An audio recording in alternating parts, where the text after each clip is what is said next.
కమల్ హాసన్ ఒక పార్టీ పెట్టాడు తమిళనాడులో, మక్కల్ నీది మయ్యం. ఇప్పుడు అది డిఎంకేతో పొత్తు పెట్టుకున్నట్లే.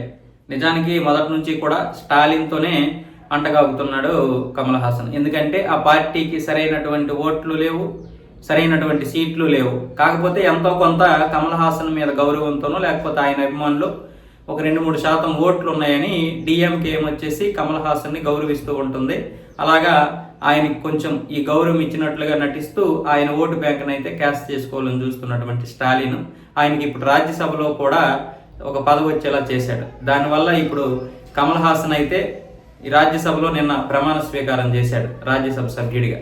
ఎందుకంటే మొన్న 19వ తారీఖున తమిళనాడుకు చెందినటువంటి 6 సభ్యుల యొక్క పదవీ కాలం పూర్తయింది. దాంతో ఇప్పుడు ఆ 6 ప్లేస్లో ఇంకొక 6 కావాలి. అందులో డిఎంకేకి చెందినటువంటి వారు 3, అన్నా డిఎంకేకి చెందినటువంటి వారు 1, ఇప్పుడు కమల్ హాసన్ మక్కల్ నీది మయ్యం తరపు నుంచే ఈయన. కానీ అఫీషియల్గా అయితే డిఎంకే తరపు నుంచే 4 అని చెప్పొచ్చు. కమల్ హాసన్ కూడా డిఎంకే తరపు నుంచే పోటీ చేశాడు కాబట్టి. అయితే ఇప్పుడు ఈ అన్నా డిఎంకేకి చెందినటువంటి 2 ఎంపీలు కూడా సోమవారం రోజు అయితే రాజ్యసభలో ప్రమాణ స్వీకారం చేస్తారు.